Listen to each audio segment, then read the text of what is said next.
Хочу сказать, что наши дети вот, в поселке Кулапки все лето вот, они свои каникулы проводят на навозах. Вот посмотрите, какой у нас навоз лежит. Он вообще не вывозится, никаких у нас нету развлекательных, что-нибудь для детей. Вот. Пастбища нету, вообще нету здесь. Потому что все засеяли кругом. Все засеяли. А что мы можем делать? Су мінеттір, бірақ құдық істейтін.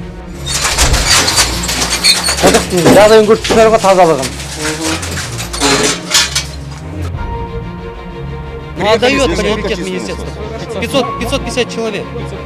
До переписи. 550 человек это не люди, что ли? Есть села, где 1500-2000 человек живут. Ни одна улица не освещается. Даже посмотрите, вон фонарь куда смотрит.